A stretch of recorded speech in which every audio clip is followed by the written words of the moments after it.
بسم اللہ الرحمن الرحیم الحمد للہ رب العالمین والصلاة والسلام علی سید الانبیاء والمرسلین وعلی آلہ واصحابہ اجمعین اما بعد فقد قال اللہ تبارک و تعالی فی القرآن المجید اعوذ باللہ من الشیطان الرجیم بسم اللہ الرحمن الرحیم فقلت استغفروا ربکم انه کان غفارا یرسل السماء علیکم مدرارا ویمددکم باموال وبنین ویجعل لکم جنات ویجعل لکم انہارا صدق اللہ العلی العظیم۔ محترم بزرگوں اور عزیز ساتھیوں، دنیا کا سارا نظام چلانے والا تنہا اللہ ہے اور اس نظام کے چلانے میں کوئی اس کا شریک نہیں ہے۔ قرآن پاک کی متعدد آیات کے اندر اللہ رب العزت نے لوگوں کو مخاطب کرتے ہوئے ارشاد فرمایا ہے کہ بتلاؤ یہ کام تم کرتے ہو یا ہم کرتے ہیں۔ ظاہر سی بات ہے کہ وہ کام ایسا تھا جو اللہ کے علاوہ کوئی نہیں کرتا، اس لیے مجبوراً اس کا جواب بھی یہی تھا کہ اس کے کرنے والے اللہ ہی ہیں۔ قرآن پاک کے اندر اللہ رب العزت نے ارشاد فرمایا اَأَنْتُمْ أَنزَلْتُمُوهُ مِنَ الْمُزْنِ أَمْ نَحْنُ الْمُنزِلُونَ، آسمان سے بارش برسانے والے تم ہو یا ہم ہیں۔ اَأَنْتُمْ تَزْرَعُونَهُ أَمْ نَحْنُ الزَّارِعُونَ، زمین سے غلہ اگانے والے تم ہو یا ہم ہیں۔ ظاہر سی بات ہے کہ یہ سوالات ایسے ہیں کہ ان سوالات کے جواب میں سوائے اس کے کچھ نہیں ہو سکتا کہ اللہ کے علاوہ نہ کوئی آسمان سے بارش نازل کرتا ہے، نہ زمین سے کوئی غلہ نکالتا ہے، نہ کسی کے اندر اتنی طاقت اور اتنی قدرت ہے۔ ہمیشہ سے اللہ رب العزت نے یہ چیزیں اپنے قبضے میں رکھیں اور کسی کو اس کے اندر اپنا شریک نہیں کیا، اور ہر ایک نے اس کا اقرار کیا کہ یہ دنیا کا نظام چاند کا ہے، سورج کے ہیں، ستارے کے ہیں، موسم کی تبدیلی کے ہیں، آسمان سے بارش کے نازل ہونے کے ہیں، اور اس کے علاوہ جتنے نظام ہو سکتے ہیں وہ سارے کے سارے نظام ایسے ہیں جس کے اندر تنہا اللہ رب العزت مالک ہے، اور اس نظام کی تبدیلی کے اندر بندے کے اعمال کا دخل ہے۔ اگر کوئی چیز اپنے وقت پہ نہیں ہو رہی ہے تو اس کا مطلب یہ ہوا کہ انسانوں کے اعمال کے اندر ایسی کمی ہے جس کی بنیاد پر اللہ رب العزت کی جانب سے نازل ہونے والے صحیح وقت پر آنے والے فیصلے روک دیے گئے ہیں، وہ اللہ کو راضی کر کے ہی حاصل کیے جا سکتے ہیں۔ اللہ رب العزت کی رضا اور اللہ رب العزت کو راضی کرنا یہ اللہ کو محبوب ہے، اور اگر اللہ رب العزت ناراض ہوگا تو ناراضگی کی بنیاد پر بہت ساری چیزیں دنیا کے اندر وجود میں آتی ہیں اور بہت سارے فیصلے ٹال دیے جاتے ہیں، روک لیے جاتے ہیں۔ ان میں سے ایک یہ بھی ہے کہ جب اللہ رب العزت بندے سے ناراض ہوتا ہے تو ناراضگی کی بنیاد پر آسمان سے بارش روک لی جاتی ہے۔ حدیث کے اندر آتا ہے، اللہ کے نبی صلی اللہ علیہ وسلم نے ارشاد فرمایا، بہت ساری متعدد احادیث اور روایات ہیں جس کے اندر زکوٰۃ کے سلسلے میں ذکر فرمایا گیا کہ جب بندہ صحیح طور سے اپنے مال کی زکوٰۃ نہیں نکالتا تو آسمان سے بارش روک لی جاتی ہے، اور جب ناپ تول کے اندر کمی کی جانے لگتی ہے تو اس وقت اللہ رب العزت دنیا کے اندر مہنگائی ان چیزوں کو بڑھا دیتا ہے، اور یہ ساری کی ساری چیزیں انسان کے اعمال کی وجہ سے آتی ہیں۔ جب تک وہ اپنے اعمال کے اندر اصلاح نہیں کرے گا ان چیزوں کو روکا نہیں جا سکتا۔ چنانچہ بعض روایات سے یہ معلوم ہوتا ہے کہ اگر زمین پر اللہ کی معصوم مخلوق نہ ہوتی، جانور وغیرہ نہ ہوتے تو آسمان سے ایک قطرہ بارش کا نازل نہ ہوتا، لیکن چونکہ دنیا کے اندر دوسری ایسی مخلوق ہے جو معصوم ہے، جو اعمال کے مکلف نہیں ہے، اس کی بنیاد پر اللہ رب العزت آسمان سے بارش نازل فرماتا ہے، اور وہ بارش سے متمتع اور منتفع پوری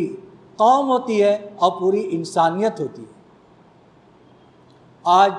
ہر ایک شکایت کر رہا ہے، ہر ایک کی زبان پر ہے کہ بارش نہیں ہو رہی ہے، لیکن جس جگہ ہو رہی ہے اس جگہ وہ بارش عذاب کی شکل میں دکھائی دے رہی ہے، وہ راحت والی بارش نہیں ہے۔ اللہ کے نبی صلی اللہ علیہ وسلم کے زمانے کے اندر واقعہ پیش آیا کہ ایک مرتبہ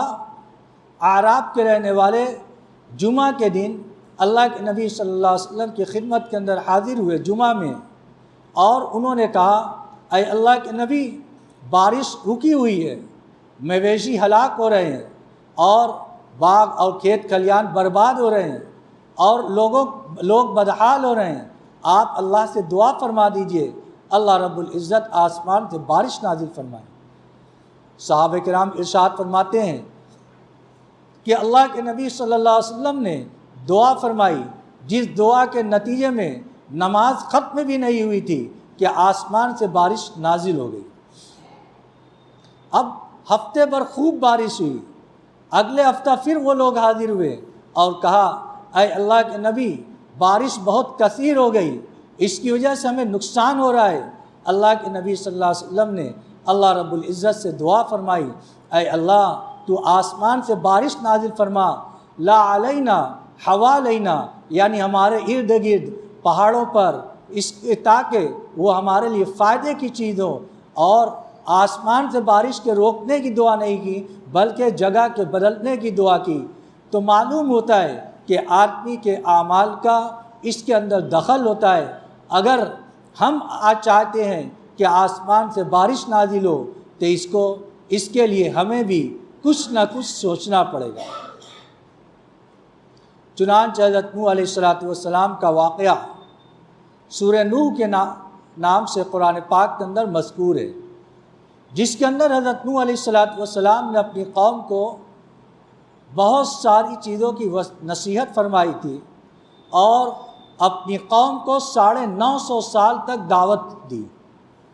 10 سال، 20 سال، 50 سال، 100 سال نہیں، بلکہ 950 سال تک حضرت نوح علیہ السلام نے دعوت و تبلیغ کی اپنی قوم کے اندر، لیکن ان کی قوم کے اندر لوگ ان کی بات کو ماننے کے لیے تیار نہیں ہوئے، اور یہ ارشاد فرمایا کہ جب جب میں نے اپنی قوم کو تیری طرف بلایا تو وہ اس بات کو ماننے کے لیے تیار نہیں ہوئے، اور یہ کہا کہ جب بھی میں ان کو بلایا وہ اور نافرمانی کے اندر بڑھتے رہے، اور اس کی بنیاد پر وہ کفر کے اندر، عصیان کے اندر، سرکشی کے اندر اور اضافہ ہوا۔ پھر اس کے بعد حضرت نوح علیہ السلام کی نے بد دعا فرمائی، اس بد دعا کے اندر وہ ساری کی ساری قوم ہلاک کر دی گئی، برباد کر دی گئی۔ اس کے اندر حضرت نوح علیہ السلام نے اپنی قوم سے یہ ارشاد فرمایا، فَقُلْتُ اسْتَغْفِرُوا رَبَّكُمْ إِنَّهُ كَانَ غَفَّارًا۔ حضرت نوح علیہ السلام نے اپنی قوم سے ارشاد فرمایا کہ اے میری قوم، تم اپنے رب سے مغفرت طلب کرو، اپنے گناہوں کی معافی چاہو، إِنَّهُ كَانَ غَفَّارًا، وہ بہت گناہوں کو معاف کرنے والا ہے۔ کہ اگر کوئی شخص پوری زندگی گناہوں کے اندر گزار دے اور آخری وقت کے اندر توبہ کر لے، استغفار کر لے، اور صدق دل کے ساتھ ایمان کے اندر داخل ہو جائے، تو سارے عمر بھر کی غلطیاں اور اس کے گناہ معاف کر دیے جائیں گے، اور آخر عمر کے اندر جو ایک کلمہ پڑھا ہے، اس کلمہ کی وجہ سے وہ شخص جنت کا مستحق بن جائے گا اور جنت کے اندر چلا جائے گا۔ اسی کو حدیث شریف کے اندر ارشاد فرمایا گیا کہ ایک آدمی پوری زندگی کفار کی فہرست کے اندر رہتا ہے، مشرکین کی فہرست کے اندر ہوتا ہے، لیکن آخر وقت کے اندر وہ ایمان کے اندر داخل ہو جاتا ہے، پھر وہ آخر وقت کے اندر مسلمانوں کی فہرست کے اندر شمار کر لیا جاتا ہے۔ اور ایک آدمی پوری زندگی مسلمانوں کی فہرست کے اندر رہتا ہے، آخر عمر کے اندر کوئی ایسا کام کرتا ہے جو اس کے اسلام کے خلاف ہوتا ہے، تو وہ شخص مشرکین کی فہرست کے اندر شامل ہو جاتا ہے اور وہ مسلمان باقی نہیں رہتا۔ تو پوری زندگی مسلمان تھا، لیکن آخر میں مشرک کی فہرست کے اندر چلا گیا، اور ایک شخص پوری زندگی کفر کے اندر گزاری لیکن آخر میں اسلام لایا تو ایمان والوں کی فہرست کے اندر چلا گیا۔ کیوں؟ اس لیے کہ آدمی اگر پوری زندگی کفر اور شرک کے اندر گزارے اور پھر آخر عمر کے اندر توبہ کرے، استغفار کرے، تو اللہ رب العزت اس کے گناہوں کو معاف فرما دیتے ہیں، اور کہ وہ شخص ایمان والوں کی جماعت کے اندر داخل ہو جاتا ہے۔ تو حضرت نوح علیہ السلام نے بھی اپنی قوم سے کہا کہ میں نے تم کو بہت سمجھایا، اگر تم میری بات مانو گے تو اس کے بدلے میں اللہ رب العزت تمہارے گناہوں کو معاف فرمائے گا۔ دوسری چیز، یرسل السماء علیکم مدرارا، کہ وہ شخص کہ اللہ رب العزت تمہارے اوپر آسمان سے بارش نازل کرے گا، یعنی استغفار کی وجہ سے اللہ رب العزت آسمان سے بارش نازل فرمائے گا۔ وَيُمْدِدْكُمْ بِأَمْوَالٍ وَبَنِينَ، اور اللہ رب العزت تمہارے مال کے اندر اور تمہاری اولاد کے اندر اضافہ کرے گا۔ یعنی یہ ساری بشارتیں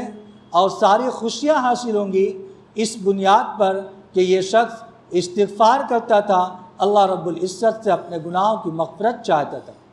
تو حضرت نوح علیہ السلام نے کہا کہ میں نے اپنی قوم سے یہ ساری چیزیں کہیں لیکن میری قوم اس بات کو ماننے کے لیے تیار نہیں ہوئی۔ آخر میں جب ان کی جانب سے مایوسی ہو گئی تو اس وقت حضرت نوح علیہ السلام نے بد دعا فرمائی، رب لا تذر علی الارض من الکافرین دیارا، اے پروردگار روئے زمین پر ایک گھر بھی کافر کا باقی مت رکھ۔ اس کے بعد حضرت نوح علیہ السلام کی قوم کے اندر عذاب آیا ہے، اور بارش کی شکل کے اندر آیا، طوفان آیا، اور ایسا پانی آیا کہ پہاڑ کی چوٹی تک وہ پہنچ گیا۔ ان کے بیٹے نے کہا، حضرت نوح علیہ السلام نے اپنے بیٹے سے کہا تھا کہ اے بیٹا تو میری کشتی کے اندر سوار ہو جا، بچ جائے گا۔ اس نے کہا کہ میں جودی پہاڑ کی چوٹی پر چڑھ جاؤں گا، وہاں پر تو کوئی نہیں آ سکتا۔ حضرت نوح علیہ السلام نے فرمایا تھا کہ اللہ کے عذاب سے آج کوئی نہیں بچ سکتا مگر جس کو اللہ بچانا چاہے، اور وہ پہاڑ کی چوٹی کے اوپر جانے کے باوجود ان کا لڑکا کنعان وہ ہلاک ہو گیا، اور وہاں پر بھی آسمان سے نکلنے والا پانی، زمین سے نکلنے والا پانی اور آسمان سے نازل ہونے والا پانی وہاں تک پہنچ گیا۔ اور قرآن پاک کے اندر ذکر کیا گیا وفارت تنور جس کی خصوصیت یہ ہے کہ اس سے روٹیاں پکائی جاتی ہیں، آگ ہوا کرتی ہیں، لیکن جب اللہ کا عذاب آیا تو اللہ کی ہر چیز اللہ کے حکم کی محتاج ہوتی ہے۔ جہاں سے آگ نکلنی چاہیے اللہ رب العزت کے حکم سے وہاں سے پانی نکلنے لگا، اور وہ بھی پانی سیلاب کے اندر معین اور مددگار ثابت ہوا۔ اب سوچیں کہ یہ اللہ کا عذاب حضرت نوح علیہ السلام کی قوم کے اوپر آیا تھا۔ انہوں نے اپنی قوم کو یہ ارشاد فرمایا تھا کہ تم اپنے گناہوں کی مغفرت چاہو اور طلب چاہو۔ اس لیے اگر آج ہم چاہتے ہیں کہ اللہ کا نظام ایمان والوں کے موافق ہو، یا دنیا کا نظام اللہ کی جانب سے جو فیصلے آتے ہیں وہ ایمان والے کے مناسب ہو، تو ایمان والوں کو بھی چاہیے کہ اپنے اعمال کے اوپر نگاہ رکھیں اور اس کی جانب دیکھتے رہیں، کہیں ایسا تو نہیں کہ ہمارے پاس گناہ، ہمارے نام اعمال کے اندر گناہوں کا ذخیرہ ہے جس کی بنیاد پر اللہ رب العزت ہم سے ناراض چل رہا ہے۔ اگر ناراض چل رہا ہے تو اس کو راضی کرنا ضروری ہے، اور راضی کرنے کے لیے سب سے اہم عمل یہ ہے کہ ہم اپنے گناہوں کی مغفرت چاہیں اور اللہ رب العزت سے استغفار کریں۔ حضرت عبداللہ ابن مبارک رحمۃ اللہ علیہ کے پاس ایک شخص آیا اور اس نے کہا کہ میرے مال کے اندر قلت ہے، اور اس نے قلت مال کی شکایت کی۔ حضرت عبداللہ بن مبارک رحمۃ اللہ علیہ نے اس سے کہا کہ تم کثرت سے استغفار کرو، تمہارے مال کے اندر کثرت ہو جائے گی۔ دوسرا شخص آیا، اس نے اولاد کی کمی کی شکایت کی۔ حضرت عبداللہ بن مبارک رحمۃ اللہ علیہ نے کہا کہ استغفار کی کثرت کرو۔ تیسرا شخص آیا، اس نے کہا آسمان سے بارش نازل نہیں ہو رہی ہے، تو حضرت عبداللہ بن مبارک رحمۃ اللہ علیہ نے کہا استغفار کی کثرت کرو۔ جب یہ چلے گئے تو مجلس میں سے ایک شخص نے کہا کہ آپ نے ہر ایک کے لیے ایک ہی چیز تجویز فرمائی، استغفار کی کثرت، حالانکہ ان کی بیماریاں الگ الگ تھی، جدا جدا تھی۔ حضرت عبداللہ بن مبارک رحمۃ اللہ علیہ نے فرمایا، قرآن پاک کے اندر اللہ رب العزت نے ارشاد فرمایا، فَقُلْتُ اسْتَغْفِرُوا رَبَّكُمْ إِنَّهُ كَانَ غَفَّارًا يُرْسِلِ السَّمَاءَ عَلَيْكُمْ مِدْرَارًا وَيُمْدِدْكُمْ بِأَمْوَالٍ وَبَنِينَ، یعنی استغفار کی بنیاد پر اللہ رب العزت نے آسمان سے بارش نازل کرنے کا اور اولاد اور مال کے اندر زیادتی کا وعدہ فرمایا ہے، صرف استغفار کی کثرت کی بنیاد پر۔ اس لیے میں نے ان لوگوں کو استغفار بتلایا ہے، اور قرآن پاک کے اندر اللہ رب العزت نے خود اس کی جانب بندے کو متوجہ فرمایا۔ اس لیے یہ عمل اللہ رب العزت کو بہت زیادہ محبوب ہے کہ آدمی اپنے گناہوں کی مغفرت چاہے اور طلب چاہے۔ حدیث کے اندر آتا ہے کہ یہ عمل اتنا زیادہ محبوب ہے کہ جتنا کہ ایک شخص جنگل کے اندر سفر کر رہا ہو اور اونٹ کا سفر کر رہا ہو، اونٹ پر سارے سامان اس کے لدے ہوئے ہوں، اور تھکان کی وجہ سے وہ ایک جگہ آرام کرنے کے لیے لیٹ جائے اور اونٹ کو اپنے قریب باندھ دے۔ تھوڑی دیر کے بعد جب اونٹ آنکھ کھلتی ہے تو دیکھتا ہے کہ نہ اونٹ ہے، نہ اونٹ پر لدا ہوا کوئی سامان ہے۔ اب یہ جنگل جہاں پر کھانے پینے کی کوئی چیز نہیں، وہ شخص اونٹ کو ڈھونڈتے ہوئے تھک جاتا ہے، اور تھکتے ہوئے جب مایوسی ہو جاتی ہے اور مرنے کے لیے لیٹ جاتا ہے زمین کے اوپر، کہ اچانک اس کی نظر پڑتی ہے کہ وہاں پر اونٹ ماں اپنے ساز و سامان کے موجود ہے۔ تو اس شخص کو جتنا اپنا اونٹ اور سامان کو دیکھ کر خوشی ہوتی ہے، جب بندہ اپنے گناہوں سے توبہ اور استغفار کرتا ہے تو اللہ رب العزت کو اس سے زیادہ خوشی ہوتی ہے۔ جتنا ایک شخص کو جنگل اور بیابان کے اندر اپنے اونٹ اور سامان کو دیکھ کر خوشی ہوتی ہے، اس سے زیادہ اللہ رب العزت کو بندہ جب توبہ اور استغفار کرتا ہے تو اس سے زیادہ خوشی ہوتی ہے۔ اسی لیے حدیث کے اندر ارشاد فرمایا گیا، جب بندہ گناہ کرتا ہے اور توبہ کرتا ہے تو اللہ رب العزت فرشتوں کے سامنے عرض کرتے ہیں، اعلم عبدی ان لہ ربا یغفر الذنوب ویأخذ، کیا میرے بندے کو اس بات کا یقین ہے کہ اس کا کوئی رب ہے جو گناہوں کے اوپر گرفت بھی کرتا ہے اور گناہوں کو معاف بھی کرتا ہے۔ اے میرے بندو تم گوار، اے میرے فرشتوں تم گواہ رہو، میں نے اپنے بندے کے گناہ کو معاف فرما دیا۔ فمکث ما شاء، پھر جتنے دن اللہ کی مرضی ہوتی ہے وہ بندہ گناہوں سے رکا رہتا ہے، پھر وہ گناہ کر بیٹھتا ہے، پھر کہتا ہے ربی انی اذنبت فاغفر لی، اے پروردگار مجھ سے گناہ ہو گیا، تو میرے گناہوں کو معاف فرما دے۔ چنانچہ اللہ رب العزت پھر فرشتوں کے حضور عرض کرتا ہے، اعلم عبدی ان لہ ربا یغفر الذنوب ویأخذ، کیا میرے بندے کو اس بات کا یقین تھا کہ اس کا کوئی رب ہے جو گناہوں کے اوپر گرفت بھی کرتا ہے اور گناہوں کو معاف بھی کرتا ہے؟ جاؤ تم گواہ رہو، میں نے اس کے گناہوں کو بخش دیا۔ پھر اس کے بعد وہ گناہوں سے بچا رہتا ہے، پھر گناہ کر بیٹھتا ہے، پھر اس کے بعد اللہ رب العزت کے حضور توبہ اور استغفار کرتا ہے، اللہ رب العزت پھر اس کے گناہوں کو معاف فرماتے ہیں۔ بندہ توبہ اور استغفار کرتے ہوئے تھک سکتا ہے، لیکن اللہ رب العزت معاف کرتے ہوئے نہیں تھکتا۔ حدیث کے اندر ارشاد فرمایا گیا کہ اے آدم کی اولاد، اگر تمہارے گناہ زمین سے لے کر آسمان تک بھر جائیں، زمین سے لے کر آسمان تک بھر جائیں، اتنے گناہ تم لے کر آؤ گے، اگر تم صدق دل کے ساتھ توبہ اور استغفار کرو گے تو میں تمہارا سامنا اتنے ہی مغفرت کے ساتھ کروں گا، یعنی وہ سارے گناہوں کو میں معاف کر دوں گا۔ اس لیے جب اللہ رب العزت معاف کرنے کے لیے تیار ہے تو ہم اپنے گناہوں کی مغفرت چاہیں، اللہ رب العزت کے نزدیک کے سامنے صدق کے دل کے ساتھ، سچے دل کے ساتھ توبہ کریں اور استغفار کریں۔ جب آدمی توبہ اور استغفار کرے گا تو آسمان سے ہونے والے فیصلے بھی ایمان والوں کے اور دنیا کے اندر ساری چیزوں کے موافق ہوں گے۔ اللہ رب العزت ہم سب کو کہنے سننے سے زیادہ عمل کی توفیق عطا فرمائے۔ وآخر دعوانا ان الحمد للہ رب العالمین۔